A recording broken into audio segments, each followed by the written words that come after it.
الحمد لله والصلاة والسلام على مولانا رسول الله وآله وصحبه وموالاه اللهم صل على سيدنا محمد النبي المليح صاحب المقام الأعلى واللسان الفصيح وعلى آله وصحبه أجمعين. Tout d'abord, un grand bienvenue dans ce deuxième séminaire consacré à l'éducation de nos enfants. Donc, comme j'ai dit tout à l'heure, un grand merci pour votre fidélité, un grand merci aussi pour notre frère Fouad pour son organisation et à toutes les sœurs qui sont là, qui ont organisé dans les coulisses ce séminaire, et à nos frères qui sont venus de loin aussi, à notre frère qui est venu avec le jeu didactique que je vous ai annoncé, le fameux Monopoly, aux maisons d'édition qui nous accompagnent, Salsabil, Bayina, Iqra, etc., donc qui ont effectivement largement contribué à l'enseignement et à la science utile, Masha'Allah. Évidemment, on avait commencé avec le Ayat Binas min Tikri Hakim, récité par nos enfants, ce qui prouve que la transmission marche. Ça fait plaisir d'entendre nos enfants réciter le Coran, donc ça fait chaud au cœur. Nous avons tous été émus de cela et nous encourageons notre école à continuer dans ce sens, et aux parents de continuer à accompagner leurs enfants, à encourager leurs enfants dans ce chemin béni, qui est le chemin de la science, le chemin de l'apprentissage du Coran, etc. Parce que c'est ça qui forme notre identité spirituelle, et c'est ça qui fera que Allah sera satisfait de nous et qu'on va perpétuer justement cette belle transmission. Donc, rappel avant de commencer et d'entamer le vif du sujet. La dernière fois, on avait vu déjà avec Dr Habibullah qui est avec nous, Masha'Allah, on avait commencé avec le sujet de ce qu'on appelle le choix du partenaire. D'accord? On avait dit qu'il faut privilégier toujours alhamdoulilah, la bonne religiosité, et qu'au-delà de ce choix, qui parfois peut être difficile, et on a dit qu'il y a cette prédestination tayyibat sur les tayyibin, tayyibon le tayyibat, c'est-à-dire que nous devons investir sur nous-mêmes, faire notre grand jihad akbar, pour alhamdoulilah, être pieux et vertueux, parce que c'est l'éducation par le modèle qui est la plus pertinente. Donc on a parlé de ce verset coranique qui consiste à dire que si on est pieux et vertueux, eh bien notre descendance, Inch'Allah, le sera, Inch'Allah. Évidemment, faut nuancer, parce qu'on a parlé la dernière fois de quelques exceptions, parce que c'est Allah qui guide finalement. Nous on fait ce qu'on peut faire, l'asbab, mais évidemment, derrière nos efforts et au-delà de nos efforts, c'est Allah qui guide. On a l'exemple de Sidna Noé, qui évidemment avait appelé Allah tabaraka wa ta'ala, wa qala Nuh inna bani min ahli wa inna wa'daka al-haqq wa anta ahkamul hakimin, qala ya Nuh innahu laysa min ahlik innahu amalun ghayru salih, fi riwayati Hafs amila ghayra salih. Donc il a été surpris de voir qu'un de ses enfants n'a pas cru en lui, n'a pas suivi son chemin. C'était un prophète, un messager min ulul azm, parmi les prophètes et les messagers fermes et élus par Allah. Et malgré cela, voilà, il y a eu cet enfant malheureux, et ça montre aussi que on peut toujours nuancer, il n'y a pas d'absolu, on fait notre part du travail, et on avait dit justement par rapport à l'éducation des enfants la dernière fois que c'était non pas une option mais une obligation, et une responsabilité solidaire des deux parents. Les deux parents étaient concernés selon le hadith. Donc on sera jugé sur cette amana. Et on avait également discuté du statut de cette éducation, et que justement l'enfant il est né sur la fitra, c'est-à-dire la nature primordiale, l'innocence, c'est une page blanche, et que ce sont les parents qui sont ce premier contact, ils sont justement capables de forger, d'écrire dans cette nouvelle page.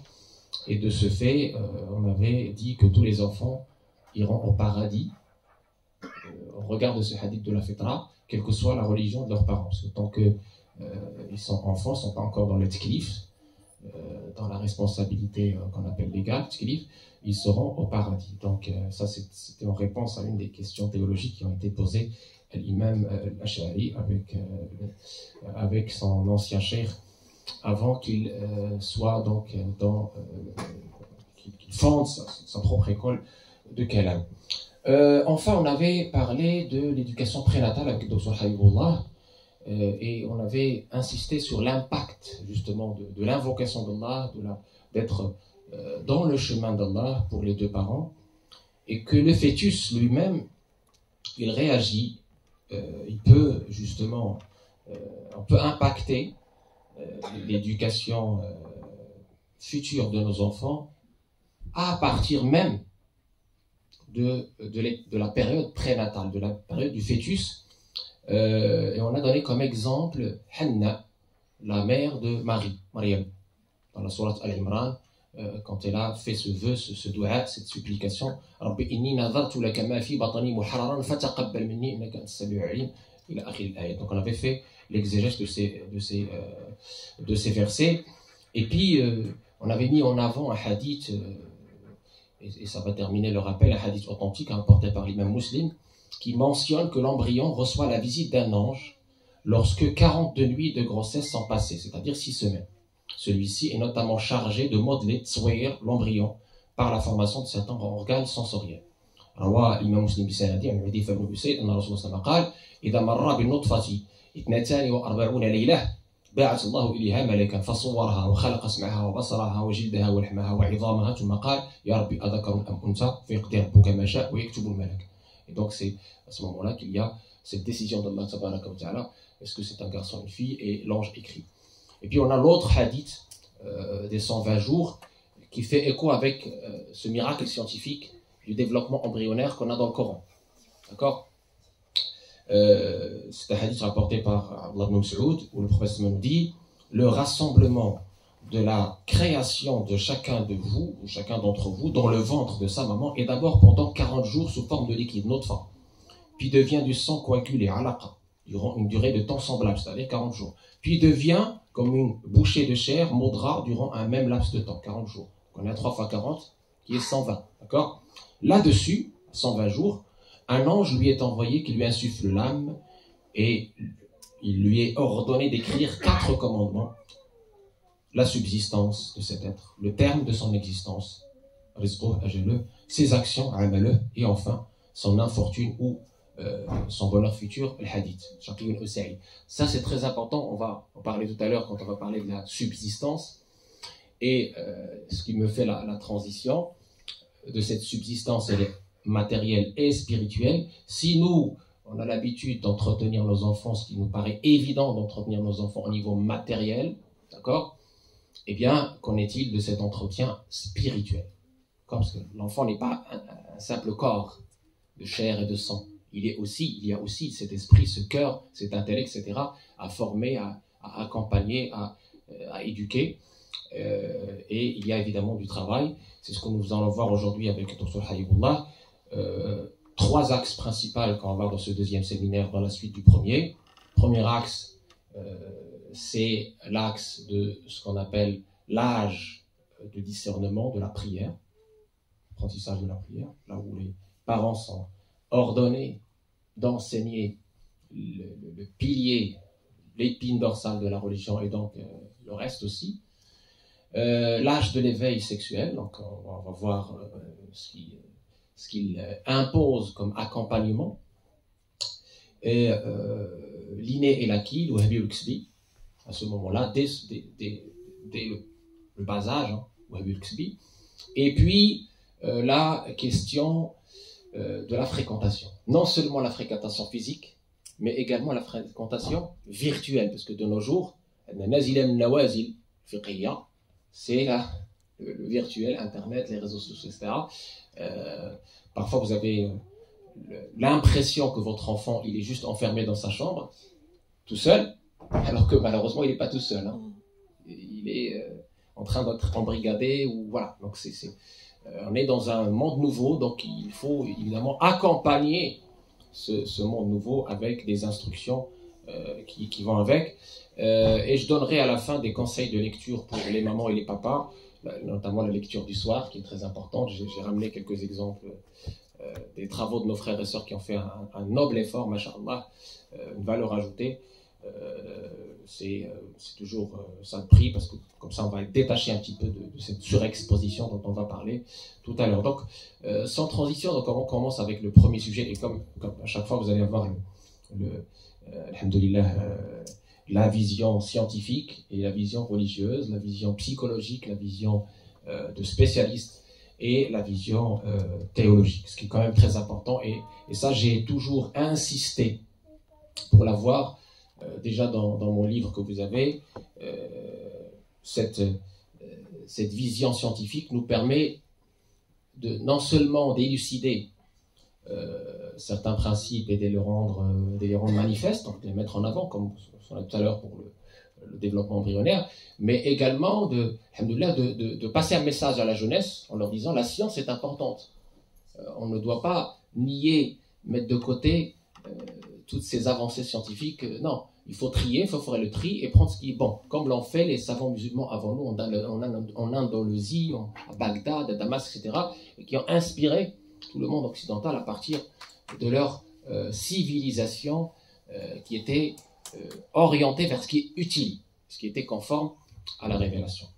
إذن أقول بعد أعوذ بالله من الشيطان الرجيم إن الله تبارك وتعالى يقول وأمر أهلك بالصلاة واصطبر عليها لا أسألك رزقا نحن نرزقك والعاقبة للتقوى. Et ordonne à ta famille l'accomplissement de la prière et préserve et endure et persévère dans ce chemin, car nous ne te demandons pas de subsistance. C'est nous qui assurons ta subsistance. Donc le message est au prophète, mais également à travers lui, à nous tous, puisqu'il est notre modèle.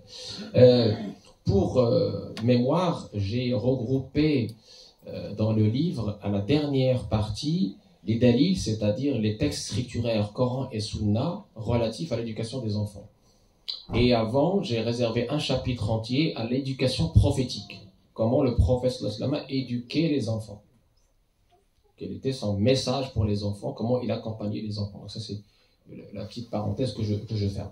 Donc je disais, à travers ce verset-là, on comprend que Allah tabaraka wa ta'ala nous a créés pour une mission. Et cette mission, elle transcende en fait. C'est pas juste toi et moi, c'est aussi, fait partie de cette mission, la transmission.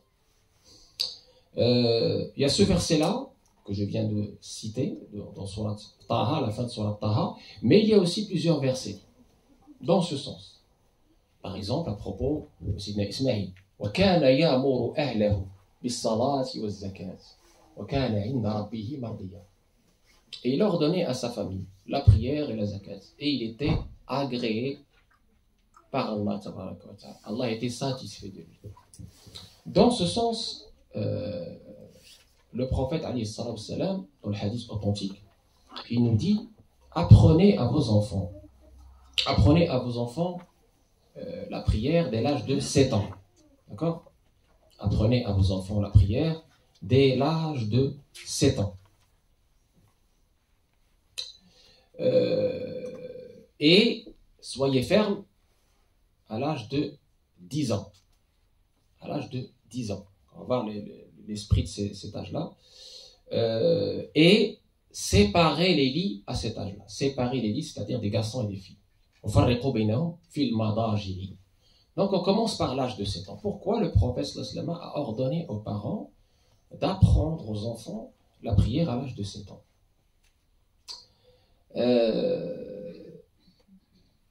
Premier message, première sagesse, premier secret, c'est que c'est l'âge de la scolarité. Vous savez, dans tous les pays du monde, on commence la scolarité du primaire à l'âge de 6-7 ans. On est d'accord?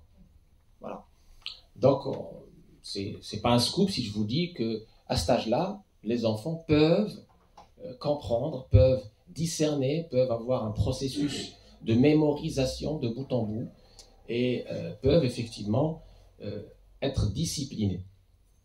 Et la prière qui est l'épine dorsale de notre belle religion, si on leur apprend la prière qui est l'épine dorsale, ça y est, on leur apprend tout.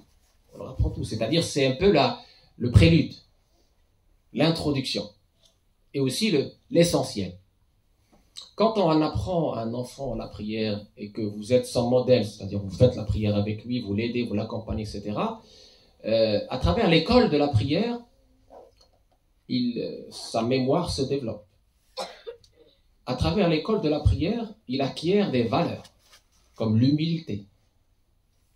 Il acquiert des valeurs comme la discipline, la ponctualité, parce que ce sont 5 prières quotidiennes. Il acquiert des valeurs comme le fait de se lever tôt. Il acquiert des valeurs comme la propreté. Parce que ça là, vous savez, il y a des ablutions qui viennent avant. Il acquiert aussi des fruits de cette prière qui sont cette intelligence spirituelle, cette bénédiction d'Allah qui est avec lui. Et un de nos frères qui est à Istanbul, il a fait une petite expérience en comparant des enfants qui faisaient leur prière en fait, qui avaient appris à faire leur prière et qui faisaient cette prière effectivement.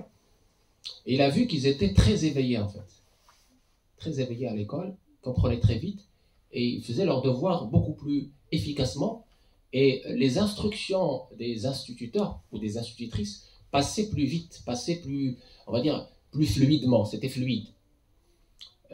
Je ne dirais pas qu'on fait la prière pour ça, non, attention. On fait la prière pour Allah, c'est ce qu'on doit apprendre à nos enfants, l'intention pure pour Allah. Mais je vous dis, oui, il y a des fruits et il y a des valeurs acquises grâce à la prière. La prière, comme j'ai dit, c'est pas tout, bien sûr, mais c'est l'essentiel. عن عبد الله بن بريدة الإسلامي عن أبيه رضي الله عنه قال رسول الله صلى الله عليه وسلم من قرأ القرآن وتعلمه وعمل به ألبس يوم القيامة تاجا من نور ضوءه مثل ضوء الشمس ويكسى والديه حلتان لا يقوم بهما الدنيا فيقولان بما كسينا فيقال بأخذ ولدكم القرآن رواه الحاكم وقال هذا حديث حسن أو هذا حديث صحيح على شرط مسلم ولم يخرجه. Selon Buraïd al-Islami, que Dieu l'a créé, le messager d'Allah nous dit, celui qui a lu le Coran, l'a appris et l'a appliqué, sera paré le jour de la résurrection d'une couronne de lumière. Une couronne de lumière. Donc la clarté est semblable à celle du soleil. Ses parents, qui ont été à l'origine de son éducation, ses parents seront vêtus de 2 habits plus précieux que le monde entier. Ils diront alors pourquoi avons-nous ainsi été vêtus, avons-nous ainsi été honorés par Allah ce jour-là? Et il leur sera dit, pour votre enfant qui a appris le Coran, apporté par, comme on a dit, le Hakim, et authentique selon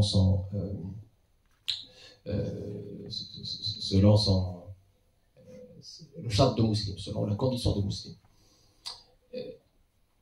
Il y a aussi donc tout un ensemble d'apprentissages qui commence par la prière. Donc, j'ai parlé de l'âge de 6-7 ans avec l'apprentissage de la prière. Il y a, je résume, après on rentrera dans les détails, dans le même hadith, il y a l'âge de 10 ans. Alors, certains scientifiques nous ont parlé de cet âge comme aussi l'âge de la préadolescence, et même de la puberté pour certains. Parce qu'on sait que le jugement commence avec la puberté. Le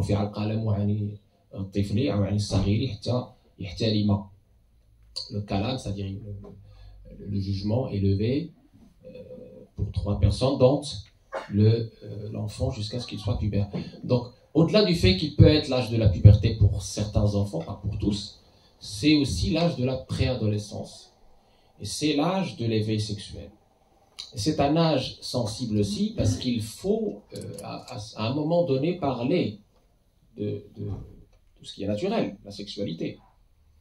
Et parler de ça de façon saine évite aux parents d'avoir la mauvaise surprise d'une espèce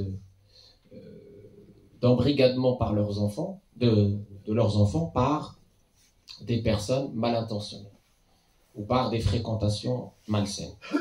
Parler à nos enfants de cela évite qu'ils soient par défaut malheureusement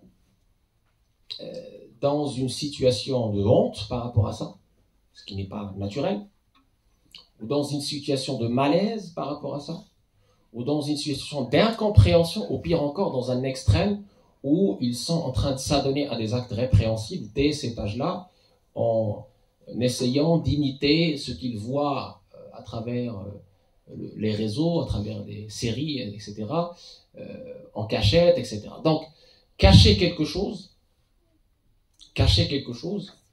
se taire sur quelque chose, malheureusement, ouvre la porte au diable, ouvre la porte aux insufflations des personnes mal intentionnées, ouvre la porte à une mauvaise réception, une mauvaise compréhension, un mauvais accueil de la sexualité qui, pourtant, on ne peut plus naturel, et c'est fait partie de la création d'Allah. Donc, l'explication saine de la maman et du papa à leurs enfants permet d'éviter ces travers, permet d'éviter ces fléaux qu'on connaît aujourd'hui chez notre jeunesse et qui malheureusement donnent on va dire un faux départ à l'adolescent. Donc sur ce point, le prophète sallallahu alayhi wa sallam avait recommandé de séparer les lits, mais pas que. Lui-même, sallallahu alayhi wa sallam, il n'hésitait pas dans la mosquée de parler de sexualité et de donner le cadre de cette sexualité saine, l'institution, on a parlé la dernière fois, parce qu'il est là comme guide, yuzakihim, pour purifier. Et on ne peut pas faire fi justement de cette éducation. Je me rappelle dans les universités islamiques, quand on était étudiant, on était presque choqués de voir nos professeurs parler de ça de façon très libre en fait. C'est voilà, normal. Il n'y avait pas de tabou, il n'y avait pas de limite. Ils parlaient de ça normalement. Un jour, un compagnon est venu voir le prophète sallallahu alayhi wa sallam pour lui poser la question sur une position sexuelle. Et le prophète sallallahu alayhi wa sallam lui a dit, je l'ai fait avec celle-ci.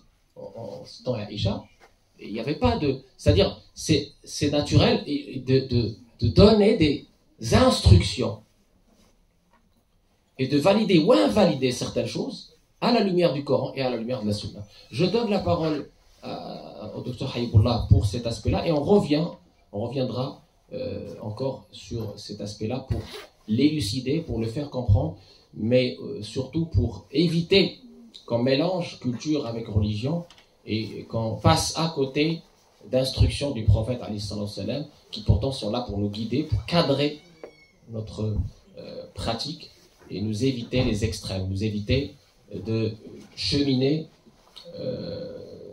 dans les sentiers tortueux du diable et ses soldats.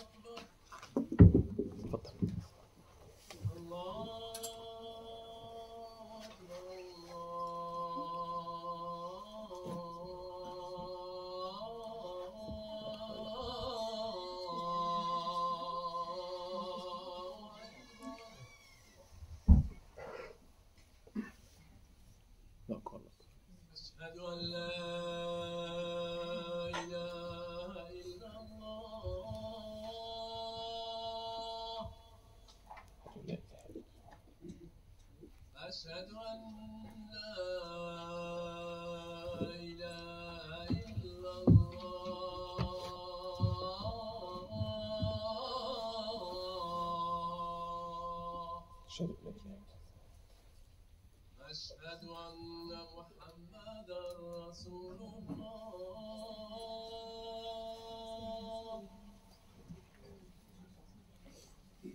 أشهد أن محمدا رسول الله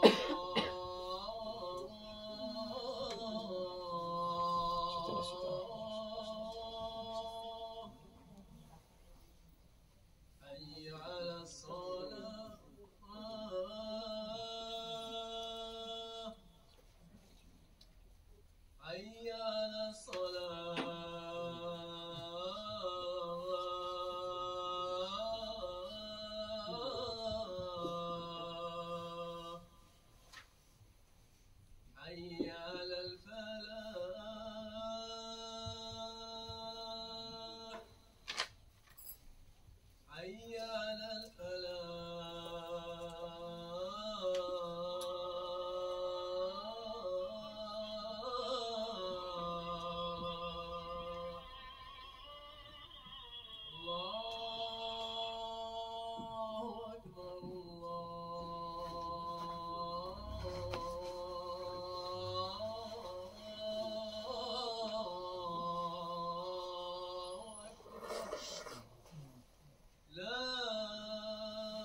Naïla. Assalamu alaikum wa rahmatullahi ta'ala wa barakatuh. Oui, aujourd'hui, nous partons dans la lancée de ce qu'on avait commencé il y a un mois. Donc, du coup, je ne suis pas si doué que mon frère pour parler de certaines choses, au fait, sur le plan religieux.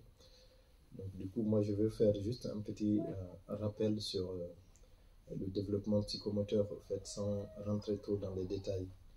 Du coup, la dernière fois, nous avons abordé le stade et les différentes étapes jusqu'à l'accouchement. En fait, c'est que on doit faire le comportement qu'on doit adopter pour à la fois montrer de la bienveillance envers sa partenaire, mais aussi l'entente qui est nécessaire dans une union pour préparer l'arrivée d'un enfant.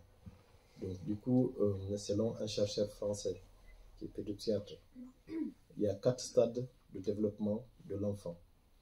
Il y a le premier stade qui est le stade sensorimoteur, qui est de la naissance à environ 2 ans. Donc, du coup, quand les enfants naissent, les premières, ils ont autant besoin d'être aimés, l'amour, en fait, qu'ils ont besoin de la nourriture. Donc, du coup, c'est pour vous dire jusqu'où c'est important de montrer à son enfant qu'on l'aime dès la naissance déjà. Il va grandir avec ça. C'est la première des choses qu'on peut donner et qui ne coûte pas cher, en fait. C'est la volonté, et puis je pense que mon frère a beaucoup de choses à dire par rapport à l'amour. Je pense que ce n'est pas incompatible. Et quand l'enfant naît, là tu as abordé l'histoire de l'enfant. Là, on parle là d'un enfant qui naît, voilà, qui est des années, qui est normal, qui n'est pas malade en fait. Donc entre 0 à 2 ans, on peut avoir des enfants qui sont malades. Donc en France déjà, il y a un parcours. Il y a la PMI, la protection materno-infantile en France, qui peut suivre l'enfant, qui peut accompagner les parents en cas de problème. Donc, pendant ces âges-là, c'est très important déjà de déceler les premières pathologies comme les troubles de la sphère autistique, ce qu'on appelle l'autisme en fait. Donc, ça peut plus il est diagnostiqué tôt, plus la prise en charge peut être facile. L'accompagnement des parents, tout ce qui peut s'en suivre en fait. Donc, du coup, pendant ce temps-là, vous savez que chaque enfant, il vient avec... chaque enfant est unique au fait. Donc du coup, il y a des enfants qui sont très tôt, ils ne pleurent pas beaucoup, donc les parents ont plus de liberté de dormir, ils ont plus la latitude. D'autres, ils peuvent pleurer une bonne partie de la nuit parce qu'il y a ce qu'on appelle les premières alimentations. C'est certain, ça ne se passe pas bien au niveau du transit au fait. Donc du coup, il faut qu'il y ait de la bienveillance. J'insiste sur la bienveillance parce que sans la bienveillance, c'est la violence qui va s'installer, qui va se mettre en place. Donc ces premières années aussi sont très importantes parce que on avait abordé le cas des addictions. Donc du coup, un père qui filme devant un enfant ou une mère qui filme devant un enfant qui est entre 0 et 2 ans, avec, nous savons aujourd'hui les conséquences de la fumée du tabac et tout ce qui s'ensuit.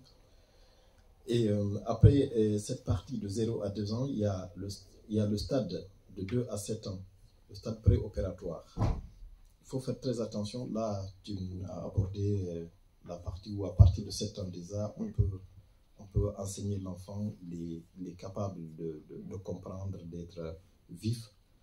Et il faut savoir, entre 0 et 7 ans, l'enfant là, c'est là où on a la maturité du cerveau à 90% en fait.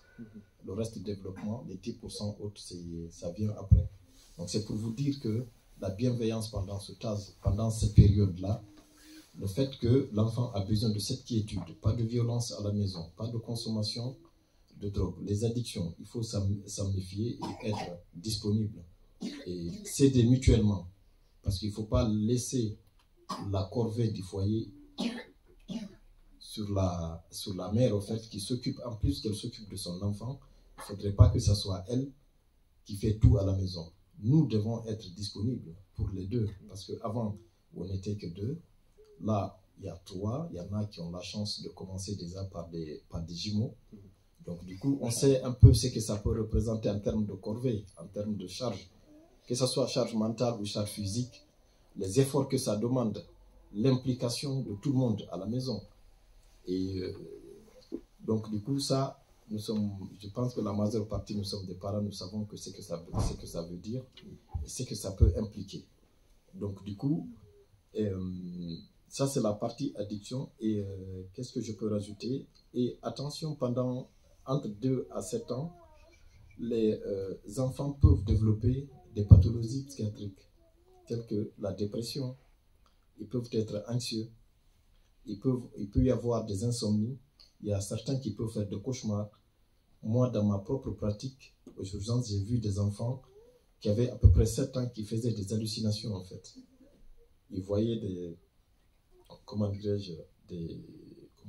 ils voyaient des fantômes partout. Donc du coup, c'était devenu tellement insupportable pour la mère, c'était devenu insupportable à l'école. On était obligé de l'amener à l'hôpital au fait pour des prises en charge. Il y a même des enfants, dans ma propre pratique, j'ai vu un enfant qui avait des idées suicidaires à l'âge de 7 ans. Mais c'était un enfant qui était placé dans une famille d'accueil. C'est pour vous dire que c'est pas parce qu'il est enfant qu'il ne comprend pas ce qui se passe autour de lui. Il faut faire très attention à ce qu'on leur dit, à ce qu'on leur montre et à ce que, aujourd'hui, comme tu me l'as rappelé, il y a ce que nous donnons comme éducation, il y a les réseaux sociaux. Attention aux images qu'on montre aux enfants à la maison. On ne peut pas laisser un enfant devant une télé du matin au soir. On va en parler. Donc du coup, le matin, l'enfant ne peut pas commencer, avant d'aller à l'école, il ne peut pas commencer sa journée tout de suite en regardant des images. Il ne peut pas être concentré après.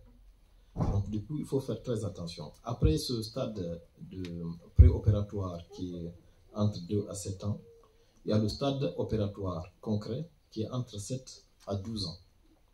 C'est là où il y a les fréquentations, les risques de tomber dans les addictions. Il faut savoir que plus tôt on tombe dans les addictions, plus on perturbe. Allahu Akbar, Allahu Akbar, ashhadu an la ilaha illallah wa ashhadu anna Muhammadan Rasulullah.